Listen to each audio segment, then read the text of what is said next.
আসসালামু আলাইকুম। এবিসাই থেকে আমি আব্দুল্লাহ। সুপ্রিয় দর্শক, প্রচণ্ড গরম এবং তাপে জনজীবন অতিষ্ঠ হয়ে পড়েছে। কোথাও কোথাও হিট স্ট্রোকের কারণে মানুষজন মারা যাচ্ছে।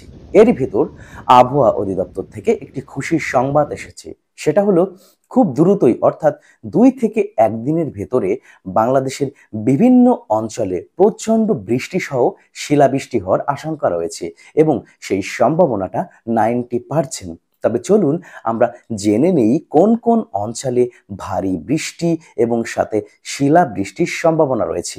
টানা তাপদাহে অতিষ্ঠ জনজীবন। এপ্রিল মাস জুড়ে এই টানা তাপ প্রবাহ থেকে মুক্তি পেতে চলেছে দেশবাসী। আবহাওয়া অফিস জানিয়েছে, রাতেই রাজধানী ঢাকা সহ চট্টগ্রাম ও সিলেট বিভাগের কিছু কিছু জায়গায় এবং ময়মনসিংহ ও বরিশাল বিভাগের হাওয়া বৃষ্টি সহ বজ্র বৃষ্টি হতে পারে। বুধবার সন্ধ্যা 6টা থেকে পরবর্তী 72 ঘন্টার পূর্বাভাসে এ তথ্য জানানো হয়েছে। পূর্বাভাসে বলা হয়, পশ্চিমা লঘুচাপের অধিকাংশ পশ্চিমবঙ্গ থেকে বাংলাদেশের দক্ষিণ পশ্চিমাঞ্চল হয়ে উত্তর পশ্চিম বঙ্গোপসাগর পর্যন্ত বিস্তৃত হয়েছে।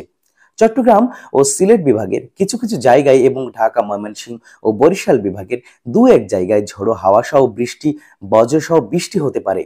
সেই সঙ্গে কোথাও কোথাও বিক্ষিপ্তভাবে শিলাবৃষ্টি হতে পারে। এছাড়া দেশের অন্যত্র স্থায়ীভাবে আংশিক মেঘলা আকাশ সহ আবহাওয়া প্রধানত শুষ্ক থাকতে পারে। এছাড়া যশোর, খুলনা, চুয়াডাঙ্গা, পাবনা ও রাজশাহী জেলা সমূহের উপর দিয়ে অতি তীব্র তাপপ্রবাহ এবং টাঙ্গাইল, ফরিদপুর, গোপালগঞ্জ এবং খুলনা বিভাগের অবশিষ্টাংশের উপর দিয়ে তীব্র তাপপ্রবাহ বয়ে যাচ্ছে। এছাড়া দেশের অন্যত্র মৃদু থেকে মাঝারি ধরনের তাপপ্রবাহ বয়ে যাচ্ছে এবং তা কিছু জায়গা হতে প্রশমিত হতে পারে। দেশের পশ্চিমাঞ্চলের দিনের তাপমাত্রা সামান্য হ্রাস পেতে পারে এবং দেশের অন্যত্র তা 1 থেকে 2 ডিগ্রি সেলসিয়াস হ্রাস পেতে পারে। সারা দেশে রাতের তাপমাত্রা প্রায় অপরিবর্তিত থাকতে পারে। এদিকে বৃহস্পতিবার সন্ধ্যা 6টা থেকে চট্টগ্রাম ও সিলেট বিভাগের কিছু কিছু জায়গায় এবং ঢাকা, ময়মনসিংহ, বরিশাল বিভাগের 2-1 জায়গায় অস্থায়ীভাবে ধমকা বা ঝড়ো হাওয়া, বৃষ্টি ও বজ্রসহ বৃষ্টি হতে পারে।